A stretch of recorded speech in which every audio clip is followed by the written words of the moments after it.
Hello everyone, I hope you're having a wonderful day. Today I'd like to tell you a little bit about my new channel, Bitesize Philosophy. Bitesize Philosophy is a channel where we break down complex philosophical concepts down into bite-sized chunks that are around a minute. Sometimes there'll be some longer form bits, but we're only going to cover one thing per video. So what does Jean-Jacques Rousseau mean by man is born free but is everywhere in chains?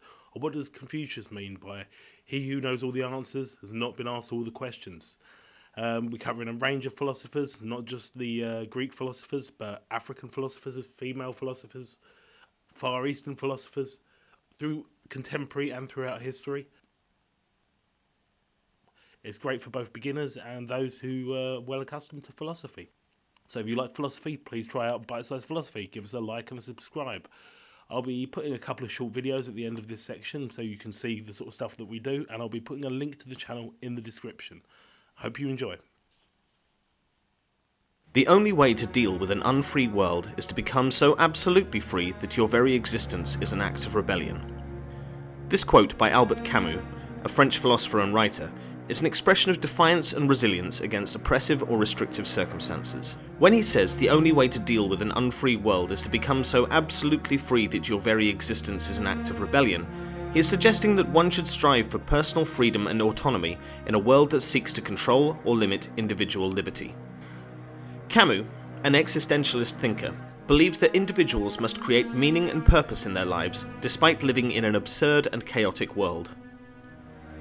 By pursuing absolute freedom, one is not only rejecting external constraints, but also taking responsibility for their own choices and actions, which in itself is a rebellious act. This notion of personal freedom can be understood as a form of resistance against the oppressive forces in society, asserting one's individuality and autonomy in the face of control or conformity. In essence, the quote is a call to pursue personal liberation and self-determination, even if it means going against the grain or defying societal norms and expectations. The pursuit of freedom can inspire others to challenge oppressive systems, ultimately fostering change and fostering a more just and equitable world. The quote, "I am because we are, and since we are, therefore I am," is an expression of the African philosophy known as Ubuntu. Ubuntu is a term that originates from the Bantu languages of southern Africa and is often translated as humanity towards others, or the belief in a universal bond of sharing that connects all humanity. The quote emphasizes the interconnectedness of individuals within a community or society. It suggests that a person's identity, existence, and well-being are inextricably linked to the well-being of others and the collective group. In this sense, the quote highlights the importance of social relationships, empathy, and cooperation in shaping who we are as individuals. By asserting that I am because we are, the quote challenges the notion of individualism, which places the individual at the center of all considerations. Instead, it promotes the idea that our identity and worth are derived from our relationships with others and our contribution to the larger community. This way of thinking encourages compassion, understanding, and a sense of responsibility towards the well-being of others, fostering social harmony and mutual respect. In summary, the quote "I am because we are, and since we are, therefore I am," conveys the essence of the Ubuntu philosophy, which emphasizes the interconnectedness of human beings and the importance of community and social relationships in defining our identity and existence. When Ayn Rand said pity for the guilty is treason to the innocent, she was expressing the idea that showing sympathy or compassion for someone who has committed a crime or a moral wrongdoing can be considered a betrayal of those who have been harmed or victimized by that person's actions. This quote aligns with her philosophical system, objectivism, which values rational self-interest, individualism, and a strong sense of personal responsibility. In Rand's view, focusing on the feelings and needs of the guilty party might divert attention away from the suffering of the innocent victims and undermine the pursuit of justice. It can also send a message that the negative consequences of a wrongdoer's actions are not as important as their own feelings or needs. By stating that pity for the guilty is treason to the innocent, Rand emphasizes the importance of maintaining a sense of justice, practical responsibility, and moral accountability. She suggests that misplaced sympathy or compassion for wrongdoers can compromise the moral integrity of individuals and society as a whole. However, it is essential to consider the context and complexities of individual situations when interpreting this quote. It should not be seen as a blanket statement against empathy or understanding for those who have committed wrongdoings. The quote serves as a reminder of the importance of upholding justice and fairness while balancing the need for empathy and rehabilitation when appropriate.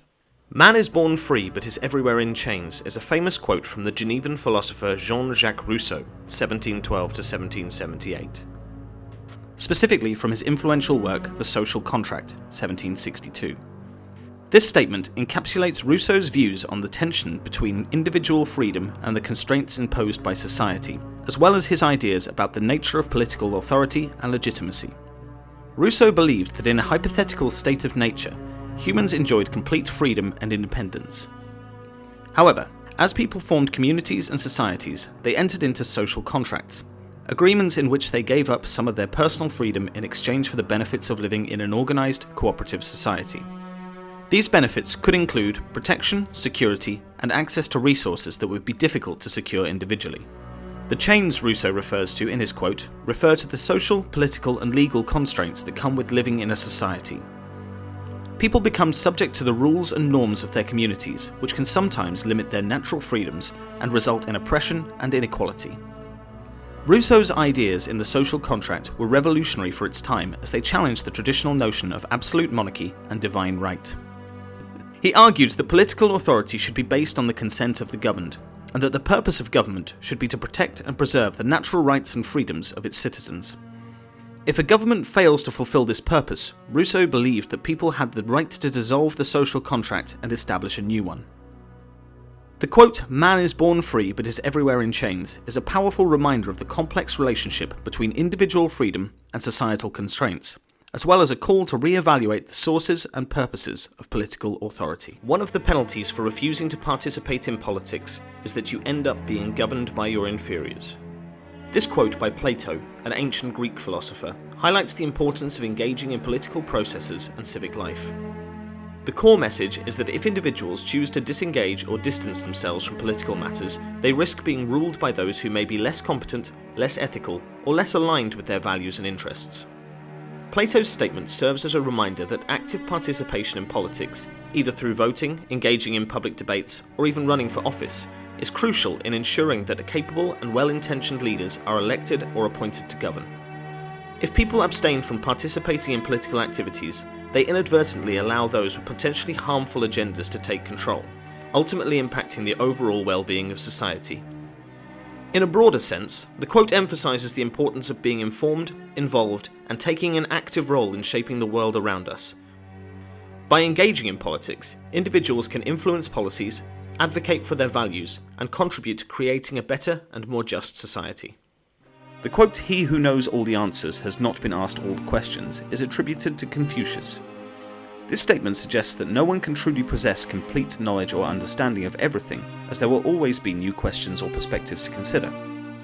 The quote emphasizes the importance of humility and the recognition that learning is a continuous, lifelong process. It serves as a reminder that one should not be overly confident in their knowledge or understanding, as there is always more to learn and explore.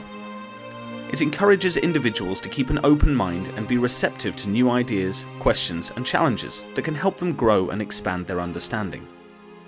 In essence, this quote highlights the value of intellectual curiosity, adaptability, and the ongoing pursuit of knowledge, as well as the importance of recognizing the limitations of one's own understanding.